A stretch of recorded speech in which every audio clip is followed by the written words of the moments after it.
주께 맡겨드리며 구주 예수 그리스도 이름으로 기도드립니다. 아멘. 할렐루야. 기적의 100달러, 기적을 나누는 교회라고 하는 책이 두 권이 있습니다. 기적의 100달러라고 들어보셨습니까? 책이 있는데 우리나라에서 2022년도와 2023년도에 기적의 100달러라고 하는 저 책과 기적을 나누는 교회라고 하는 이 두 책이 발간이 됐는데 오래됐죠. 20년이 넘었으니까 이제는 절판되고 폐간되고 없는 것 같은데, 두란노에서 번역된 이 책은요, 코스트힐 커뮤니티 교회를 담당하던 베니 델리사 목사님께서 아내와 함께 영화관에서 한 편의 영화를 보는데, 그 영화 제목이 보았거나 들어본 적 있을 겁니다. Pay it forward라고 하는 아름다운 세상을 위하여라는 영화에 어린아이가 세상을 어떻게 하면 바꿀 수 있는가, 내가 이유 없이 조건 없이 3명의 사람에게 선을 행하고 그 사람들도 받은 대로 또 3명의 사람에게 선을 행하면 돌고 돌아서 세상이 선하게 된다라는 이 Pay it forward, backward가 아니고 복수하는 게 아니고 forward, 선하게 갚는, 그걸 이제 영화를 보고 목사님이 데니 벨리사라고 하는 목사님이 감동을 받았어요. 그리고 교회로 돌아와서 설교를 합니다. 그 설교가 뭐냐면, 설교 제목이 청직이란 어떤 사람인가라는 설교를 하고, 설교로 끝난 게 아니라 작정을 하는 거죠. 교회에서 100명에게 100달러씩 총 10,000불, 뭐 20년도 전이니까 적은 돈은 아니었을 겁니다. 10,000불이면 한 1,100몇백만 원 되잖아요. 100명에게 1인당 100달러씩을 다 주면서 하늘나라 프로젝트를 실시한 겁니다. 이런 결정하기가 쉽지 않죠. 갑자기 여러분들 정부에서도 돈 준다 그러고 혹시 엠마오에서도 주나? 이런 생각 하실 수 있을 수도 있겠는데, 이 100명에게 100달러씩 주면서요, 이 프로젝트의 투자, 킹덤 프로젝트, 이제 하늘나라 프로젝트라고 하는데, 여기에 투자하라고 말하면서 3가지 조건으로 소명을 받습니다. 어떤 소명을 받느냐? 첫째, 이것이 하나님 주신 것임을 잊지 말고 쓸 것. 둘째, 하나님 나라를 위해 확장하는 일에만 쓸 것. 세 번째, 그 결과를 90일 후에 와서 발표할 것. 그래서 100명에게 100달러를 줬는데 성도들이 고민에 빠진 거죠. 교회가 돈을 준다는 것도 이상한 일인데 이게 하나님께서 주신 거라고 하니까 함부로 쓸 수가 없고, 하나님 나라의 확장을 위해서 어떻게 쓸까 하니까 굉장한 고심에 빠진 겁니다.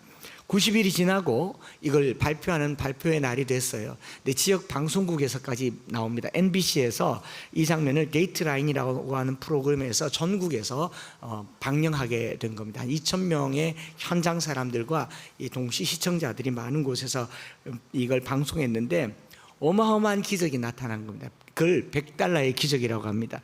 불치병 어린아이들에게, 어린이 환자들에게 책을 읽어주는 일을 시작한 킴이라고 하는 사람이 100달러로 그 책을 사서 읽어주기 시작한 것이 오픈되자마자 창고에 수천 권의 어린이들을 읽어주라고 책이 모이기 시작합니다. 100달러로 시작했는데 수천 불이 된 거죠. 어떤 사람은 노숙자에게 담요를 사주면서 그걸 발표를 했는데, 이 사람 내 것도 가져다 주려면서 담요가 수백 장, 수천 장 모이기 시작합니다. 가난한 사람들에게 먹을 걸 주기 시작했는데 먹을 것이 계속 쌓입니다. 어떤 사람은 100달러로 예수라고 하는 영화를 이 지역 주민들에게 상영하게 됐어요. 저작권을 사서 수없이 많은 사람들이 예수 영화를 보게 되기도 하고, 또 어떤 친구들은 10명의 친구들이 이 프로젝트에 동참하면서 함께 할 사람 너희도 같이 함께 하자 했더니 50불, 100불 모여서 100불이 6,000불이 된 거예요. 또 어떤 사람은 아기를 유산하거나 어린 아기를 잃은 가정에게 꽃을 보내는 일을 공유를 했더니 뭐 100불로 꽃 보내는 게 몇 개 안 되겠지만 꽃집에서도 꽃 갖다 주고 여기서도 꽃 갖다 주고 이렇게 해서 어마어마한 이제 꽃이 모이기도 하고, 어떤 사람은 100불로 미혼모들에게 보조금을 보내기도 하고, 어떤 사람은 교도소 사역, 멕시코의 무주택자를 위한 주택기금, 중국의 신학생을 위한 장학금, 개척교회를 위한 기금, 이렇게 쓰면서 이 90일간 모여든 게 쓰기는 100불씩 10,000불 썼는데 수십만 불의 사용 효과가 나타났더라라는 게 100달러의 기적의 100달러라는 책입니다. 어마어마하죠. 그래서 90일 만에 13,000불이 되어서 되돌아오게 되는 그런 기적을 경험하게 된 걸 보면서 그 데니 벨리사 목사님이 이걸 보고 우리가 이대로 있어서는 안 되겠다 하면서 쓴 두 번째 책이 기적을 나누는 교회. 기적의 $100가 아니라 기적을 나누는 교회인데 하늘나라 프로젝트 2를 하는 겁니다. 2가 뭐냐면 1은 교회에서 $100씩 성도들에게 다 줘서 써보라고 했는데 2는요, 자기가 가진 물건 중에 소중한 물건을 팔아서 $100을 만들어서 그걸 써봐라. 그냥 물건 아닙니다. 쓰다 남은 물건 말고 소중한 물건, 그걸 팔아서 이웃을 돕도록 했는데 이 운동을 통해서 11만 불이 모여진 거예요. 1000명이 물건을 팔기 시작하니까 우리가 이제 민생 쿠폰을 이제 100불쯤 되잖아요. 100불쯤 되는데 제가 헌금을 하라고 하면 괜찮겠는데요. 이 설교를 지금 어느 방향으로 잡아야 될지 굉장히 고민이 되죠. 근데 이 프로젝트에 참여한 사람들이 뭐라고 고백하냐면, 처음에는 교회에서 받은 100불이 다만 하나님의 돈인 줄 알았는데, 교회에서 받은 돈이 하나님께서 주신 돈인 줄 알았는데 시간이 지나서 보니까 내게 주신 모든 것이 하나님 것인 줄 알게 된 거죠. 내게 주신 모든 것이 하나님 주신 것을 알게 되었다라는 거고, 그리고 이 프로젝트를 통해서 교회가 그동안 가지고 있었던 부정적인 시각을 깨칠 수 있게 되었다라는 것을 알게 되었고요. 그리고 마지막으로 무엇보다 스스로가 깨닫게 된 것은 주는 자가 받는 자보다 복되다라는 것을 알게 되었다라고 얘기합니다. 그래서 제가 곰곰이 이걸 준비하다가 보니까 지금 민생 회복 쿠폰이 딱 100불이에요. 환율에 100불인데 잘 쓰시기 바랍니다. 제 마음 이 저 깊숙한 곳에는 헌금하십시오. 빚 갚으면 좋습니다. 왜 안 하고 싶겠어요? 그런데 하나님이 주셨고 정부가 주셨으니 선하게 쓰십시오. 선하게 쓰시고, 어차피 백화점에도 못 쓰고 대형마트에도 못 쓰고 소상공인 지역 구멍가게에 쓴다고 하지만 돈 쓰는 사람은 항상 욕망을 가지고 쓰죠. 탐욕적으로 씁니다. 내게 필요한 거 쓰고 나를 위해서 쓰는데 타인을 위해서 한번 써보십시오. 사서 남 주든지 남을 위해서 쓰든지 그런 걸 순모임 때 한번 이렇게 나눠보세요. 이게 한 사람 두 사람 좋은 스토리가 되어서 이 하나의 모여진 스토리를 히스토리라고 얘기합니다. 하나님의 이야기가 되지 않겠어요? 우리는 정부가 준 돈으로 하나님 나라 일을 할 수 있으니 이 나라 참 좋은 나라가 아닌가 생각하면서요, 코스트힐 교회처럼 기준을 정해서 하나님께서 주신 것처럼, 정부에서 주셨지만 하나님이 주신 것처럼 잘 쓰시고, 그걸 대화를 하면서 더 잘 쓸 수 있다면 이제 앞으로 뭘 기대하냐면, 우리가 매월 혹은 매번 갖는 수익과 우리 물질도 어떻게 써야 될지를 배우게 될 줄 믿습니다. 그게 착한 소비, 선한 소비입니다. 잘 쓰시기 바랍니다. 진짜 어떻게 써야 될지 모르면 저한테 오시면 제가 쿠폰 깡 해드리겠습니다. 그 깡 되는지 모르겠는데 제가 현금 드릴게요. 여러분들 제가 그걸로 우리 교회에서 또 쓰면 됩니다. 아무튼 선하게 잘 소비해서 하나님 나라의 엠마오 교인들이 참 기특하다, 주님이 봐서도 기특하다 소리 듣는 저와 여러분들 되기를 소망합니다. 이제 데살로니가 후서 3장 마지막 하면서요, 데살로니가 교인들을 향한 바울의 편지는 전서 5장, 후서 3장 모두 8장으로 마무리됩니다. 우리는 이제 바울의 선교 여행 1차, 2차, 3차 전도 여행지를 따라서 서신서를 공부하기 시작했고, 갈라디아서와 데살로니가 전서, 데살로니가 후서 13권 중에 3권을 공부하게 되었습니다. 그리고 그 다음 순서상으로는 고린도 전서 16장, 고린도 후서 13장이 맞는데 순서를 조금 바꾸기로 했어요. 다음 주부터 로마서를 하기로 했습니다. 일단 16장이긴 하지만 지금 오늘이 로마서 100일 백독하는 딱 반대는 50일째입니다. 전체 70여 명이 72명이 로마서 100일 백독을 챌린지를 도전을 했고, 제가 보니까 오늘까지 한 45독에서 49독, 50독 하신 분이 반이 넘어요. 대단하죠. 그러니까 50일 동안 지금 로마서 50번 읽은 사람들이 여기 있는 겁니다. 누군지는 말하지 않겠지만 고수세요. 제가 그 단톡방에 보면요, 매일 필사하시는 분도 있고 매일 오디오로 듣는 게 아니라 자기 목소리로 녹음해서 올리시는 분들도 있습니다. 그런 분들을 위해서 다음 주부터 로마서를 강해 설교하려고 합니다. 가장 따끈따끈할 때, 뭐 이게 박수 받을 일인지 모르겠습니다. 가장 따끈따끈할 때 로마서를 읽으면서 또 이 로마서를 통해서 바울이 로마 교회에 준 편지가 로마서를 통해서 엠마오 교회 속편이 되었으면 좋겠어요. 그래서 바울의 생생한 음성으로 들을 수 있으면 좋겠고, 수요일 날 오십시오. 수요일 날 오셔서 여러분들과 함께 질문, 뭐 자기 나눔도 하지만 질문도 많이 하고, 설교 시간에 미처 다 하지 못했던 깊은 묵상과 나눔들을 수요일 날 하게 됩니다. 그래서 로마서를 조금 더 깊게 연구할 수 있도록 함께하는 시간들 될 테니까 그런 생각이에요. 로마서 속편, 엠마오서. 바울이 2000년 전에 엠마오 교회에 보낸 편지로 우리가 받을 수 있다면 대단한 능력이 될 것 같아요. 사모하는 자에게 만족을 주실 줄 믿습니다. 그래서 이제 그런 바울 서신을 우리가 계속 나누고 있는데, 바울 서신 말 그대로 편지라고 하잖아요.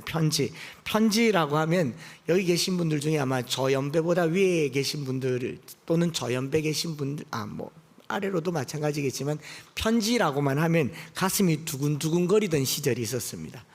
요즘 편지는 다 고지서 형태로 날아오기 때문에 별로 달갑지가 않아요. 여러분 우편함에 꽂혀 있는 것들 중에 그렇게 달가운 우편함은 없습니다. 청구서 혹은 과태료 혹은 교통범칙금 이런 거 날아올 텐데, 근데 한 20-30년 전에는 편지 우체통에 뭐가 딱 꽂혀 있으면 가슴이 두근두근, 편지 봉투도 얼마나 알록달록, 그리고 다 프린트도 안 합니다. 손편지 하잖아요. 그래서 편지 자체가 굉장히 가슴 두근거리게 하던 그런 시절이 있었습니다.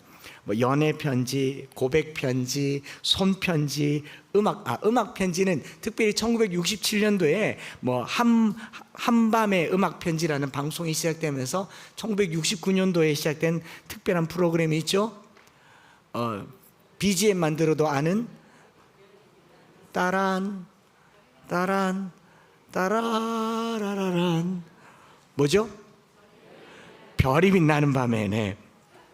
1969년도에 시작해서 아직까지 진행되더라고요. 저하고 나이가 똑같아요. 최장수 라디오 프로그램이잖아요. 거기 우리가 여러 진행자들 알지만 그 중에 제일 유명한 진행 이종환 씨로부터 시작해서 그보다 더 유명한 문단세 밤에 문교부 장관, 밤에 교육부 장관, 이종환, 김기덕, 이문세, 그리고 유명한 연예인들이 진행하기도 하는 이 별이 빛나는 밤에 이게 거기 보면 사연이 있는 편지들을 읽고, 오늘도 야근 중인 우리 오빠에게 이 음악을 쏩니다. 그럼 듣고 오빠 들었나? 그럼 가슴 뛰고 사랑이 이루어지는 자리가 별이 빛나는 밤에. 그리고 배 깔고 엎드려서 라디오를 켜고 들어야 들을 만한 그런가 하면은 요즘도 잘 유명한 찌라시라고 들어보셨어요? 지금은 라디오 시대, 웃음이 묻어나는 편지, 컬투쇼, 다 편지잖아요. 요즘 웃기는 편지밖에 없지만 옛날에는 편지 한 통에 눈물을 흘리기도 하고 이등병의 편지, 또 얼마나 편지가 이렇게 눈물 나게 하겠습니까? 그런가 하면요, 여러분 이런 편지는 들어보셨을 겁니다.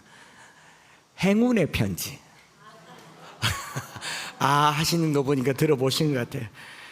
제가 읽어드리겠습니다. 영국에서 최초로 시작되어 1년에 한 바퀴를 돌면서 받는 사람에게 행운이 주어졌고, 당신은 지금 그 행운이 당신에게로 옮겨져 있습니다. 이 편지를 4일 안에 당신 곁에서 떠나보내야 됩니다.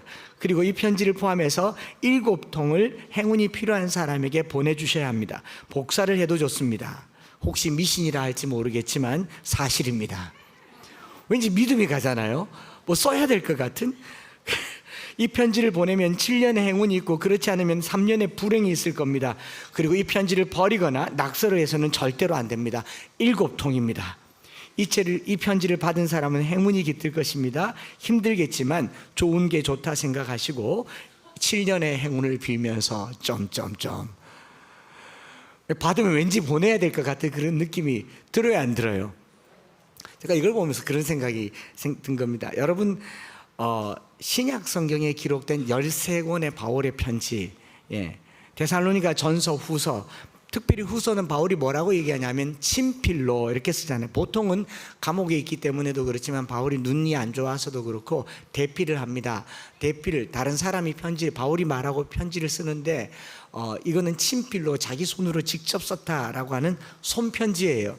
이 편지를 받아든 사람은 어떻겠습니까? 어떨 것 같아요? 여러분, 그 말도 안 되는 미신 같은 행운의 편지를 받아들고도 이거 뭐 보내야 되나? 괜히 한 통쯤은 보내봤을 거예요. 그렇지 않겠습니까? 그런 믿음이 드는데, 사도 바울이, 하나님의 사람 사도 바울이 친필로 데살로니가서를 써서 줬다. 그럼 이 편지를 받은 사람은 어떻게 해야 되겠습니까? 행해야 되는 거죠. 살아야 되는 거죠. 바울이 쓴 편지는 이해하고 설득하고 설명하는 게 아니라 살도록 만들어진 편지인 줄 믿습니다. 그래서 바울 서신을 읽을 때요, 왠지 살아보고 싶은 마음이 속에서부터 올라오는 그런 서신서의 시간들이 되기를 축복합니다. 그냥 묵상하고 의미를 파악하고 문학적인 문장을 읽듯이 감동하고 분석하고 단락 나누는 게 아니라, 단락도 모르겠고 의미도 모르겠지만 수요일날 와서 한 문장을 보면서 선을 행하되 낙심치 말지는 해야겠다, 끝까지 해야겠다, 살고 싶은 열정이 올라오는 시간이 서신서의 시간들이 되기를 바랍니다. 그리고 그 말씀 마치고 집에 돌아가면 이 귓전에 음악이 들릴 거예요. 따란 따란 따라라라라. 바울이 친히 손으로 써서 준 편지가 이 편지가 아닌가 믿습니다.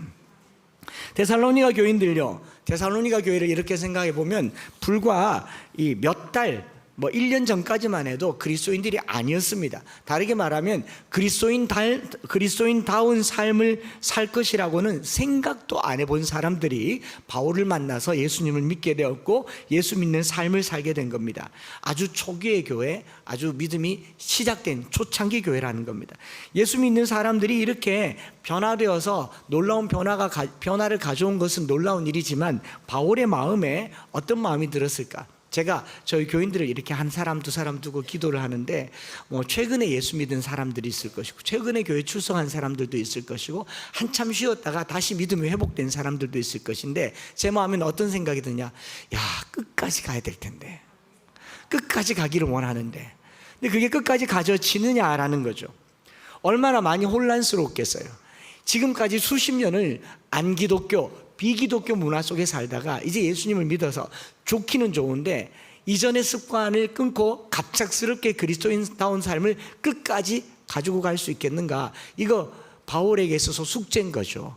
제 마음에도 똑같거든요. 저분, 제가 기도하시는 분들이 있어요. 병도 낫게 해주시고 기왕 예수 믿은 김에 천국 갈 때까지 이 시간 이 자리를 뺏기지 않게 해달라고 기도하는 분들도 있습니다. 그런데 신앙생활을 하다 보면요, 여기도 대부분 와서 만난 분들이 많잖아요. 그러다 보면 좀 오래 믿은 사람, 나름 관록 있어 보이는 사람, 왠지 저분에게는 뭔가 많이 있을 것 같은 내공이 있어 보이는 사람, 무림의 고수 같은 사람, 제가 봤을 때도 있어요. 제가 여러분 전직을 다 모르지만 어마어마한 사람들이 와 계시더라고요. 그러다 보면 이 사람 말도 듣고 저 사람 말도 듣고 그러다 보면 헷갈리겠어요? 안 헷갈리겠습니까?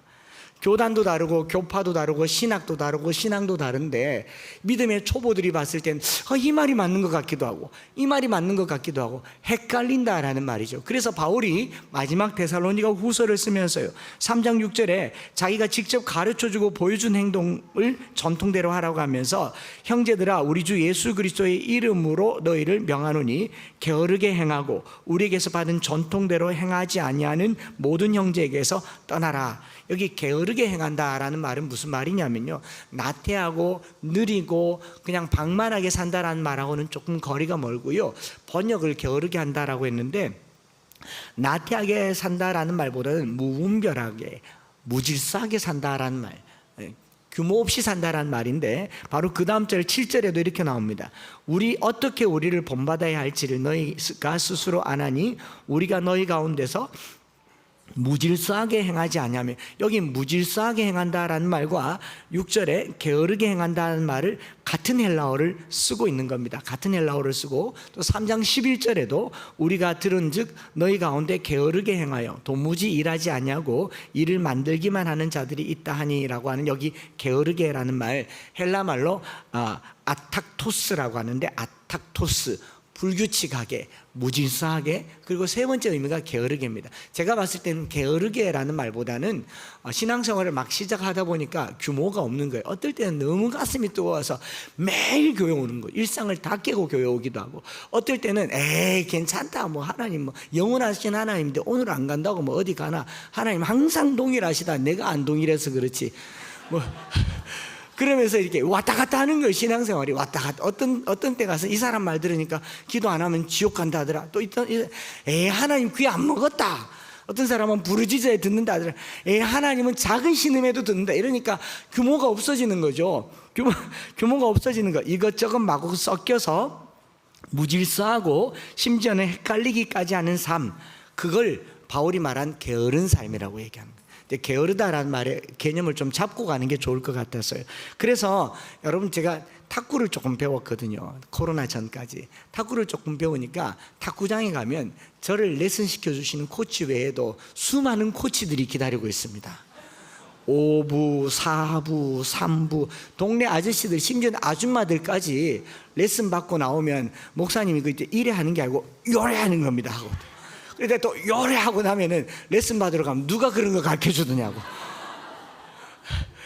이게 막 입대는 사람이 너무, 일은 하지 않고 일감만 만드는 사람. 우리는 일꾼이 필요하지, 어떤 권사님 그러대 일감을 만드는 사람 되지 말아야 되는데, 계속 코치를 하다 보니까 나중에는 칠을 하다가 이거 아닌가 계속 헷갈려지니까 잠시 놓치면 공 지나가고, 요게 게으르게 사는 거. 이해가 되시겠죠?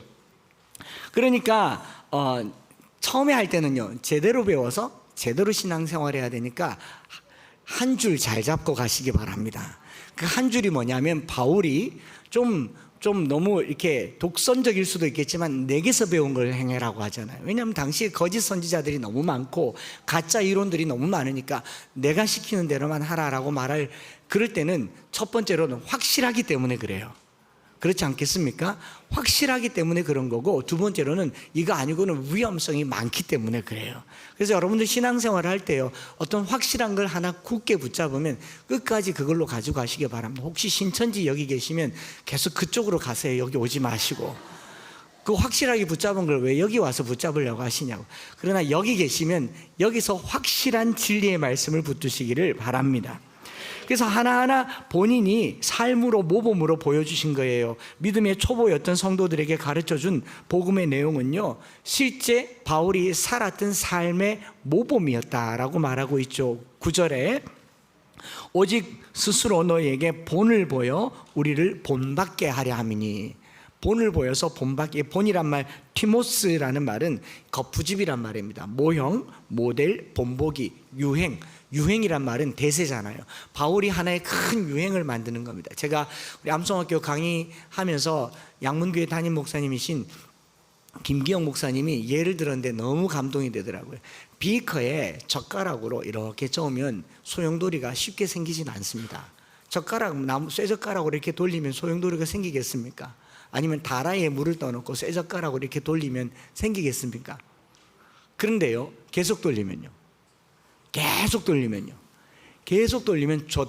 젓가락이 소용돌이를 일으키는 것처럼, 바울 한 사람이지만 내가 본을 보인 대로 행해서 한 사람이 두 사람 되고, 두 사람이 세 사람 되고, 세 사람이 네 사람 되면, 백불 잘 쓴 한 사람이 두 사람 되고, 두 사람이 세 사람 되고, 세 사람이 네 사람 되면, 이게 모여서 큰 본이 된다라고 말하는 게 그런 의미거든요. 그래서 그 본을 위해서 바울이 3장 13절에 뭐라고 얘기하냐면, 선을 행하다가 낙심하지 말라. 여기 선은 그냥 착한 일 정도의 이 디카이오시네라는 표현보다는요, 칼로페이오라고 하는 말로, 칼로포예오라고 하는 말로 옳은 일을 행하는, 옳은 일을 지속하는 것. 그러니까 선을 행하다가라는 이 단어에 뭐가 있냐면 반복적으로 행하는 것, 포기하지 않는 것, 해오던 거를 끝까지 하라. 다르게 말하면 갈아타지 마라. 갈아타지 마라. 이제 여기 오신 분들 중에 최근에 오신 분도 있고 뭐 조금 계신 분들도 있는데 대부분 갈아타지 마시고, 제가 이렇게 강단에서 이렇게 궁색한 표현을 쓸 줄 몰랐습니다. 오셨으니 끝까지 잘 가보십시다. 그렇게 가셨으면 좋겠어요. 계속 낙심하지 말고 가라는 겁니다. 변화된 삶을 지속하는 게 쉽지 않습니다. 교회 처음 다니면 언어와 삶에 약간의 변화가 있어요. 이전에 행하던 걸 끊습니다. 그런데 이전의 힘이 셀까요, 안 셀까요? 세죠. 그걸 CEO, CEO라고 얘기하잖아요. 그 삶이 나를 지배하는 게 CEO잖아요. 이전의 삶이 너무 세요. 아이고, 이것도 아닌 것 같네요. 요새 잘 안 돼요. 제가 엠마오 교회를 보면서요, 바울의 마음이 제게 이렇게 피부처럼 와닿았어요. 이제 믿음이 막 회복되거나 갓 신앙생활을 시작한 성도들을 보면 이 마음이 듭니다. 너무 감격스럽고 너무 감사하고, 어떻게 저분이 함께 예배드릴 수 있지? 이건 기적이다. 주님이 아니고서는 할 수 없다. 이런 생각이 들어요. 그러나 또 한편으로는요, 떨어지면 안 되는데, 낙심하면 안 되는데, 내가 말로나 행동으로나 실족해 하면 안 되는데, 그게 제겐 숙제처럼 다가오지 않겠습니까? 바울이 쓴 편지가 그런 거예요. 내게서 들은 거, 내게서 본 대로 그렇게 행하라. 내가 너희들에게 권리로 요구할 수 있으나 실제로 그렇게 하지 않았고 스스로 내 생업을 만들어 갔다라고 말하는 것까지 스스로 모범을 보이려고 애를 쓰는 겁니다. 왜 애를 써야 되냐면, 특별히 여기 계신 분 중에 최근에 신앙생활을 시작하신 분들 잘 들으셔야 됩니다. 여러분들이 예수 믿어서 천국 백성 된 게 보통 일이 아닙니다.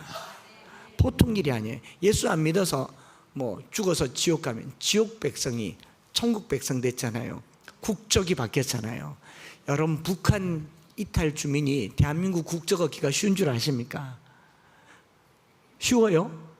압록강을 건너야 되고요, 대동강을 건너야 되고, 한겨울에 그 꽁꽁한 얼음을 그 발로 딛고 건너가서 그 국경 넘어서 중국 국경에서 망명자 생활, 도망자 생활을 수도 없이 해야 되고, 그런 사람들만 잡아다가 처형하는 그런 군인들, 경찰들이 곳곳에 깔려 있는 곳에서 넘어서 태국, 방콕 이런 나라를 지나서 우리나라 국적을 취득하는 겁니다. 쉬운 일이 아니에요.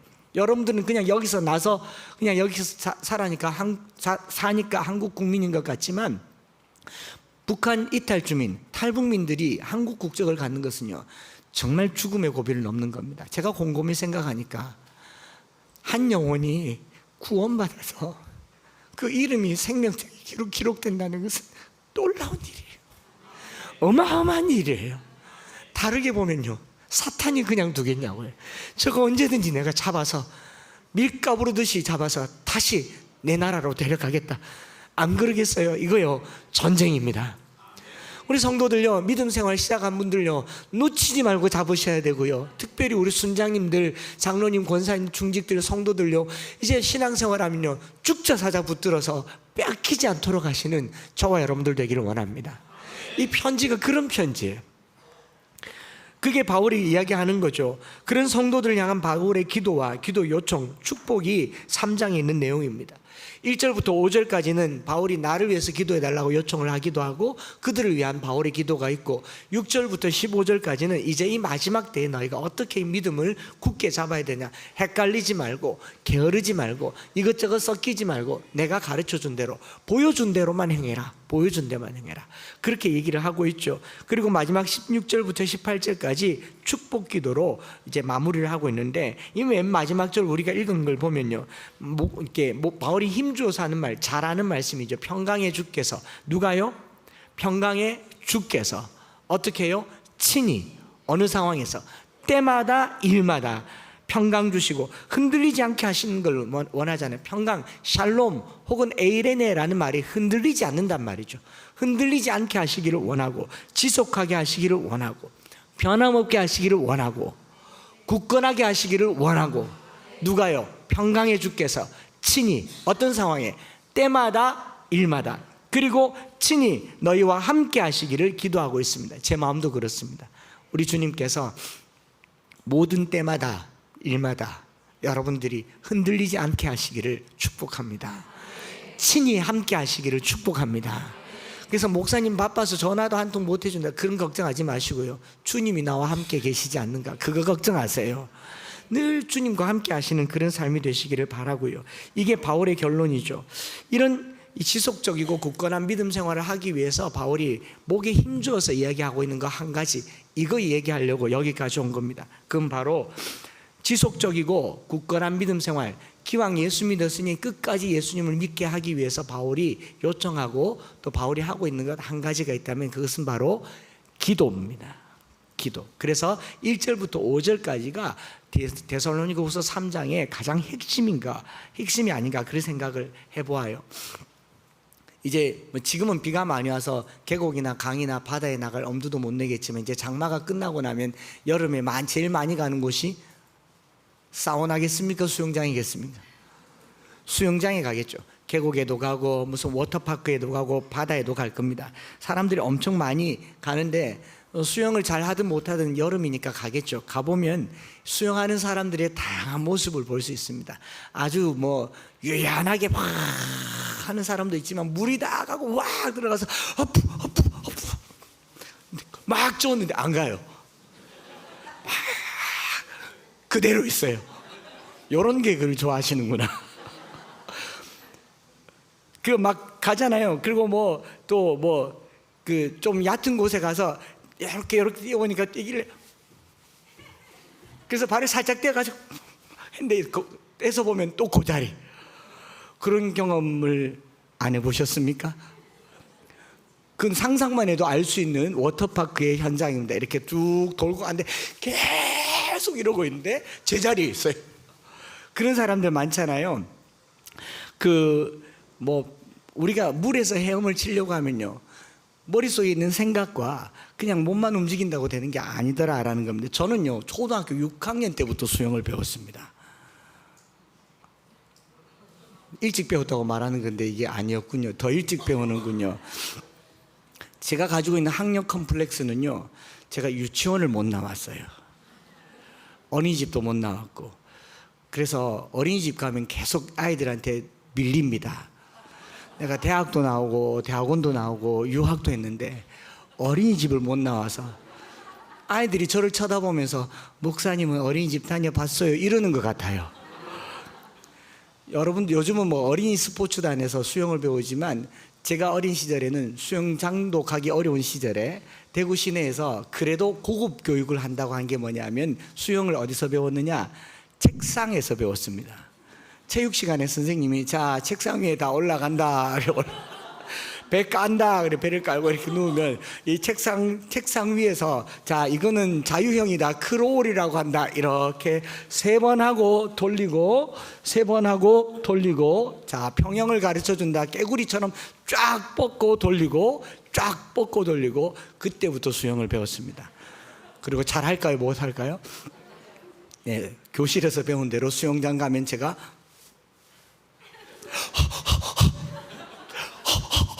이러고 수영을 합니다. 왜 이렇게 말을 하냐면, 수영 이론으로 됩니까? 책상에서 됩니까? 안 되잖아요. 그죠? 마치 꿈속에서 막 달리는데 발이 안 움직이는 것 같은 게 아마 수영일 겁니다. 내 머릿속에서는 이미 저까지 갔는데 일어나서 보면 그 자리고, 또 눈 꼭 감고 물속에 들어가서 막 얘가 했는데 또 그 자리예요.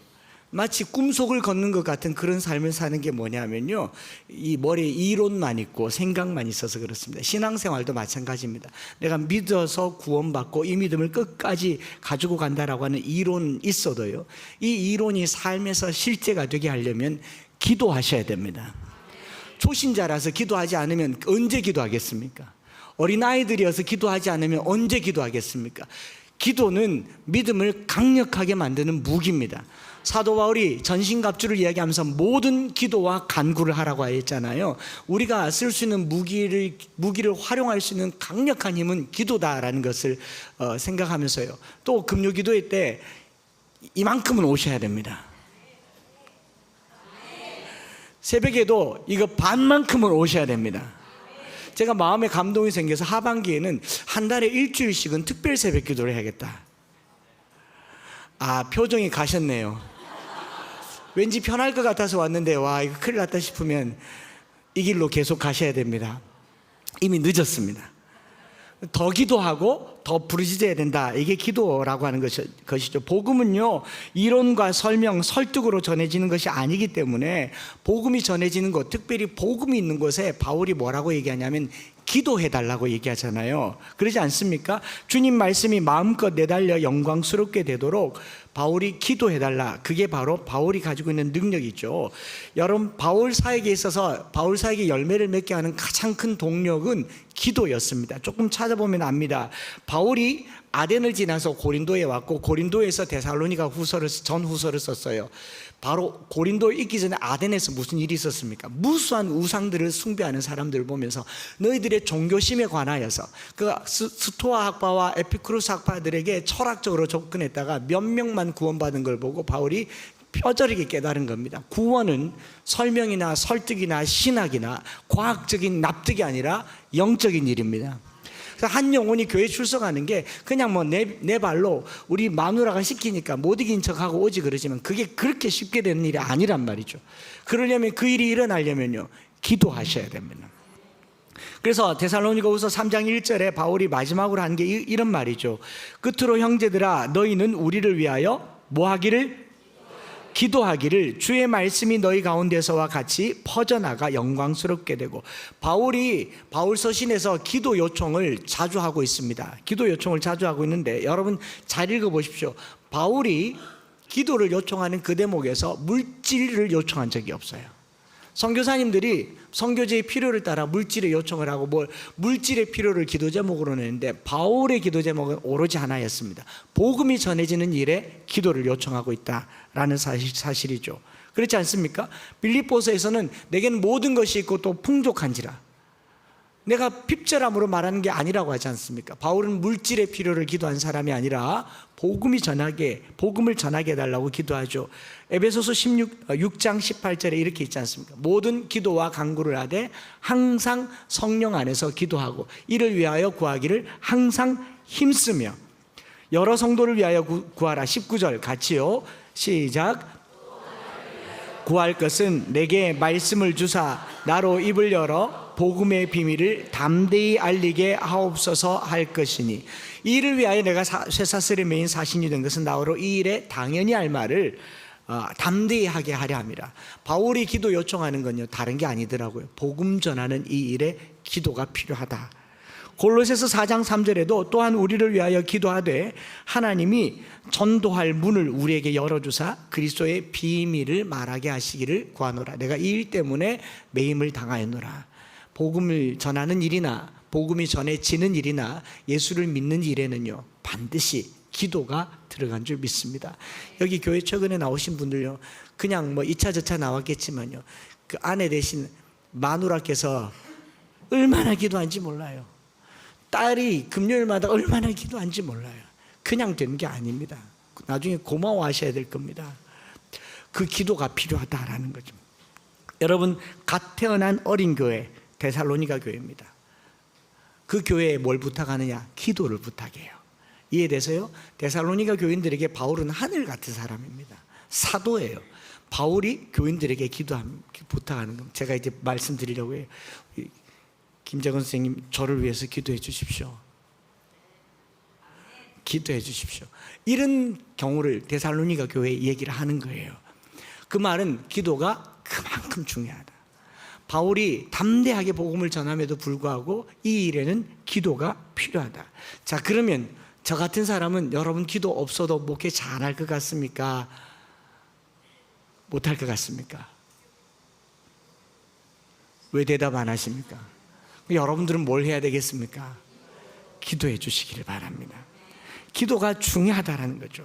여러분, 조금 전에 말씀드렸잖아요. 한 영혼이 구원받아 천국 백성이 되는 이 일이 어마어마한 일이라면 사탄도요, 어마어마하게 계획합니다. 마귀의 모든 관계를 능히 대적하기 위하여 하나님의 전신갑주를 입으라고 하잖아요. 사탄은 저마다 열심을 낼 것인데 우리가 그저 교회 좋다, 교회 한번 가보자, 이 정도로 끝날 일이 아닐 겁니다. 더 철저하게 기도하고 첨예하게 계획하고 수요 전도대뿐만 아니라 복음 전하는 일에 더 많이 힘쓰기를 축복합니다. 교회가 커지는 걸 목표로 하는 게 아니에요. 영혼이 구원받는 일에 힘을 다 쓰자라는 겁니다. 그 일이 전쟁 같기 때문에 3장 2절에 또한 우리를 부당하고 악한 사람들에게서 건지시옵소서 하라. 믿음은 모든 사람의 것이 아니니라. 복음을 많이 전하지만 모든 사람이 다 예수 믿는 것은 아닐 수 있다. 그러니 더 기도하라 라고 얘기하지 않겠습니까? 그래서 그들의 스승인 바울이 자기를 위해서 기도해 달라고 말하는 것처럼 저는 여러분들에게 저를 위해서 기도해 주실 것을 요청을 드리고, 우리가 복음을 전하는 일에 서로 기도할 것을 요청을 드리고, 제가 여기저기서 말씀을 이런저런 말씀을 전한다고 하지만 그게 그냥 되는 일이겠습니까? 바울처럼 쓰임받기 위해서는 더 많은 기도가 필요하고 더 많은 간구가 필요하다. 여러분들의 믿음의 정도와 상관이 없어요. 초보일수록 더 많이 기도해 주십시오. 금요일이든 수요일이든 새벽이든 와서 기도해 주시고요. 그래서 바울이 데살로니가 교인의 믿음이 굳건해지도록 본을 받은 대로 끝까지 흔들리지 않도록 기도하는 게 하나님의 사랑과 그리스도의 인내에 이르도록 기도를 하는 겁니다. 이제 말씀 마치면서요, 여러분들은 저를 위해서 기도해 주실 줄 믿습니다. 그리고 수요 전도대, 금요 기도회, 새벽 기도회, 내일부터 걷게 되는 이 걸음을 기도해 주시기를 바랍니다. 그냥 한번 따라가지고 함께 해주고 좋습니다. 그러나 그보다 더한 거는요, 나는 너무 더워서 교회 와서 기도해 주십시오.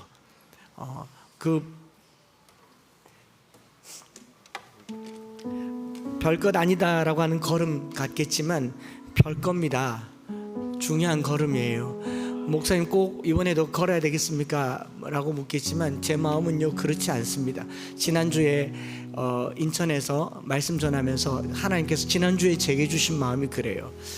레위기 6장에 번제단에 불이 꺼지지 않게 하라, 제물이 완전히 연소되어서 죄를 치우라고 하는데, 어떤 마음이 이 새벽에 기도하다가 하나님께서 제게 그런 감동을 주셨거든요. 여러분, 번제단에 제물이요 타다 말면 어떻게 되는 줄 아십니까?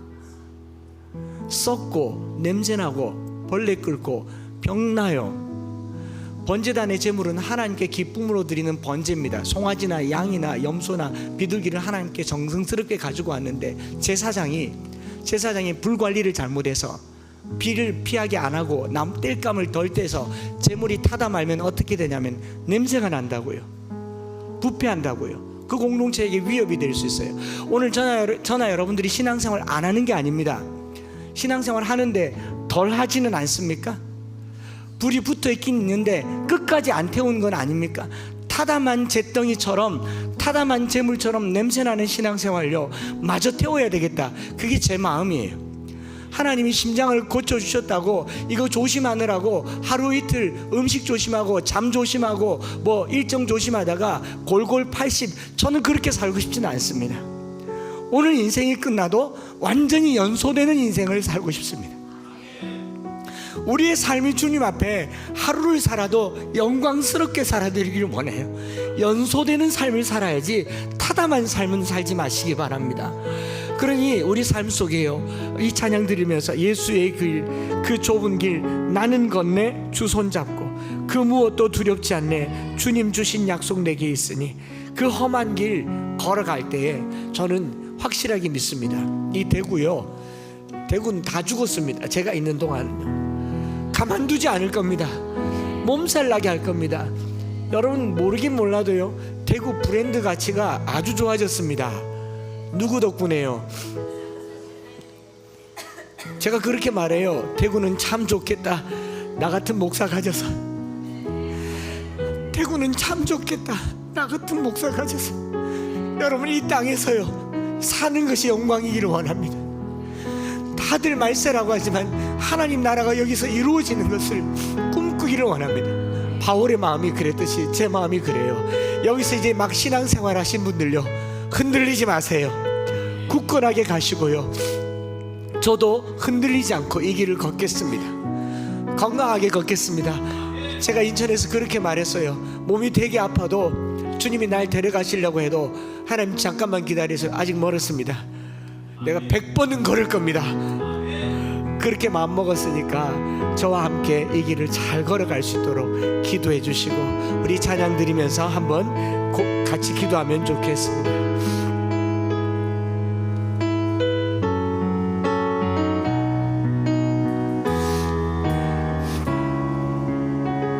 안개 속에서 주님을 보내. 안개 속에서 주님을 보내.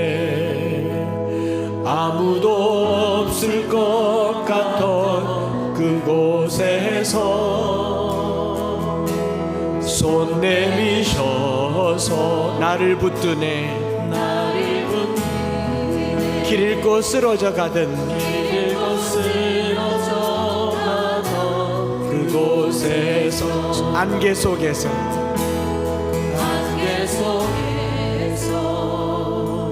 주님을 보내.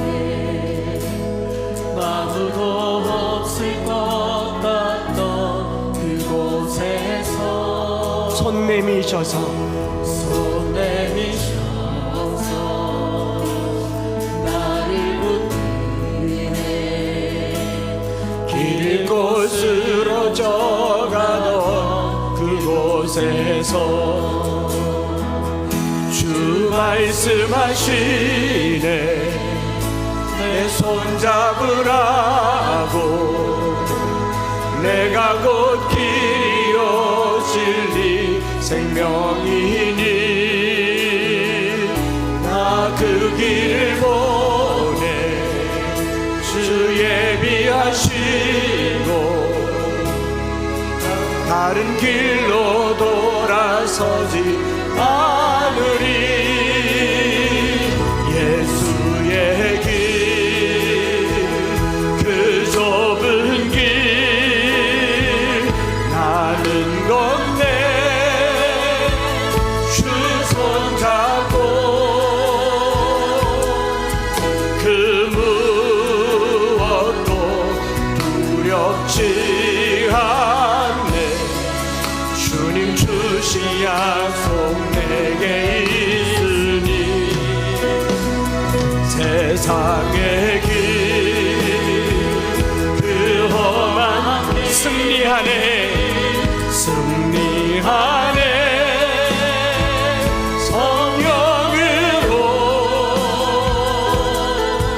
그 무엇도 바라지 않네. 저 하늘에 내 소망이 있으니.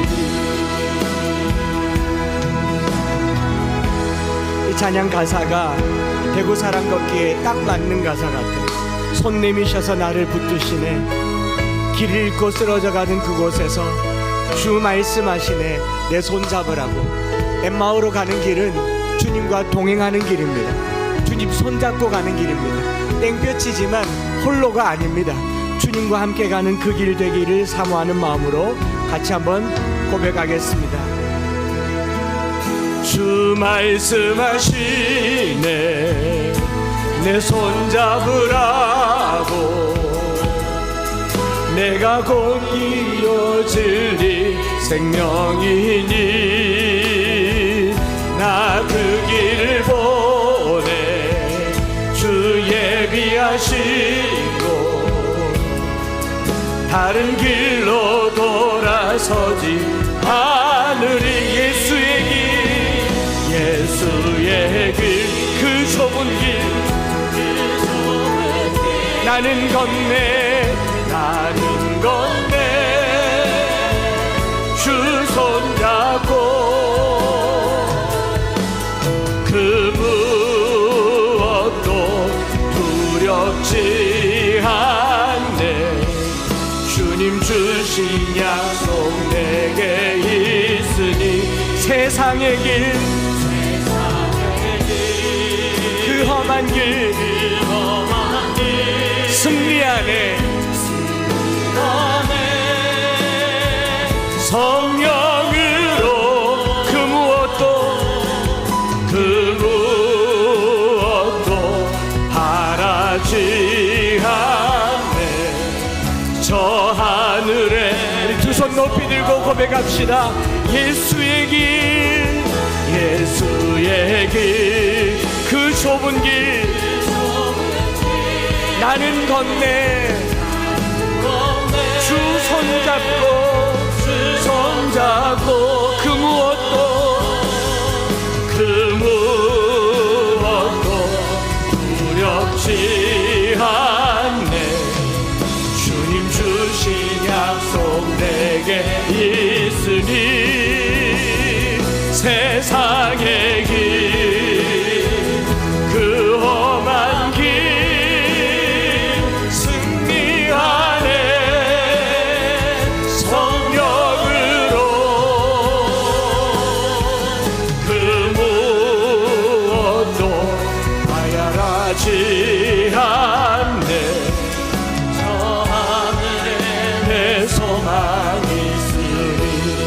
시간에 한번 기도할 텐데요. 기도하다가 마음에 감동이 되면 손을 내밀어서 저를 위해서 기도해 주십시오. 제가 제 가진 재주로 살 수 있지만 그러나 제게 필요한 것은 은혜입니다. 이 앞에 있는 한 목사를 위해서 기도해 주시지 않겠습니까? 바울도 기도해 달라고 했으니 제가 걷는 길이 복음을 전하는 길이 되게 하시고 하나님의 복음이 영광 가운데 증거되게 하여 주시옵소서. 뿐만 아니라 우리가 걷는 길이 여러분들의 매일매일의 삶이 좁은 길이지만 주님의 길 걷기를 원합니다. 흔들리지 아니하기를 원합니다. 바울의 편지글은 흔들리지 않고 배운 대로 본받은 대로 살아가기를 원합니다. 자기 자신을 위해서, 이 앞에 있는 저를 위해서, 우리 교회를 위해서 우리 주의 이름 한번 크게 부르짖고 합심해서 기도하겠습니다. 주여, 예수의 길. 하나님 아버지, 평강의 주께서 때마다 일마다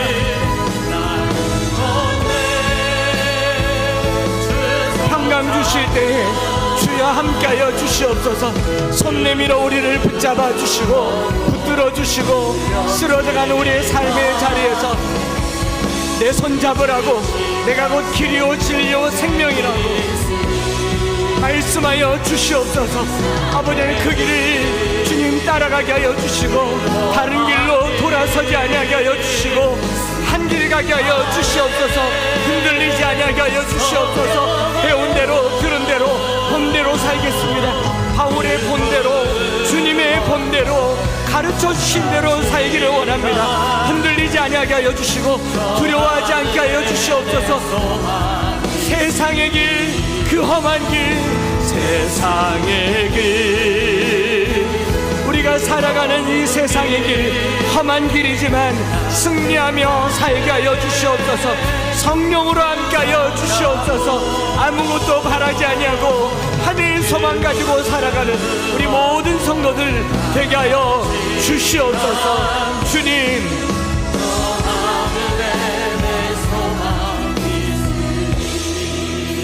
하나님 아버지, 데살로니가 교인을 향한 바울의 마음이 오늘 우리의 마음과 같습니다. 이 자리에 신앙생활 이제 시작하여 마음에 다짐한 성도들, 그들을 향한 바울의 마음이 여기 다 묻어있는 것 같습니다. 시작하였으니 흔들리지 말게 하여 주시고 게을러지지 아니하게 하여 주시고 더 열심을 내어서 본을 받은 대로 살게 하여 주시옵소서. 갖은 소리에 요동하지 아니하기를 원합니다. 이왕 믿었으니 이곳에서 주님의 날이 이를 때까지 함께 걸어갈 수 있도록 도와주시옵소서. 이를 위하여 서로 기도하게 하여 주시고 천국 백성 되었으니 빼앗기지 아니하게 하여 주시옵소서. 어둠이 갖은 수단으로 도로 찾아가려고 할 때에 주님 물러서지 않고 영적 전쟁에 승리하게 하여 주시옵소서. 하나님, 또한 이를 위하여 우리가 서로 기도할 때에 이곳 엠마오 교회에서 복음이 전해지며 하나님의 나라가 영광 가운데 퍼져가게 하여 주시옵소서. 모든 악으로부터 우리를 건져주시고 하나님, 이 믿음의 세대에 더 굳건한 믿음으로 세워지게 하여 주시옵소서. 아버지 하나님, 내일부터 걷게 되는 이 걸음 그냥 터벅터벅 걷는 걸음이지만 주님 약속대로 네가 발로 밟는 땅은 다 네게 주리라 약속하셨으니 어김없이 이 땅을 주님 앞에 올려드립니다. 하나님, 이 대구 땅이 더 이상 불교 도시가 아니라 기독교 도시로 전에 유례없는 성시화가 될 수 있도록 축복하여 주시옵소서. 교회마다 부흥하게 하여 주시고 성도들의 믿음이 든든하게 하여 주시고 신앙생활 잘하려고 전국에서 모여드는 곳, 전 세계에서 예수 배우려고 오는 곳 대구가 되게 하여 주시옵소서. 시온의 포로를 돌려보내실 때에 우리는 꿈꾸는 것 같았도다. 주께서 우리를 위하여 큰 일을 행하셨으니 우리는 기쁘도다. 우리의 입에 웃음이 가득하고 혀에 찬양이 가득한 이 걸음 되게 하여 주시옵소서. 그래서 눈물을 흘리며 씨를 뿌릴 때 기쁨으로 곡식단을 거두는 우리 모든 성도들 되게 하여 주시옵소서. 엠마오 성도들을 기억하여 주시고 우리가 흘린 눈물이, 특별히 자녀들을 위해 흘린 눈물이 기쁨의 열매가 되기를 간절히 소망하오니 우리 자녀들과 함께 이 길을 포기하지 않고 걸어가게 하여 주시옵소서. 주님 앞에 물질을 구별하여 드립니다. 주님, 정부에서 주는 돈도 선하게 써야겠지만 성도들이 이 예물도 선하게 쓰임 받아서 갑절의 열매 맺게 하여 주시고 하늘나라 프로젝트가 되게 하여 주시옵소서. 이 한 주간도 우리의 모든 삶을 주님께 맡겨 드리오며 구주 예수 그리스도의 크신 은혜와 아버지 하나님의 변함없으신 사랑하심과 성령 하나님 위로 교통 충만 역사하심이 흔들림 없이 이 길을 걸어가기를 소망하며 주의 복음이 편만하게 되기를 소망하며 기도하며 살기를 고백하는 사랑하는 모든 형제자매들 위해 이 대구 땅 위에 내일부터 걷는 걸음 위에 이제로부터 영원토록 함께 있을 지어다. 아멘.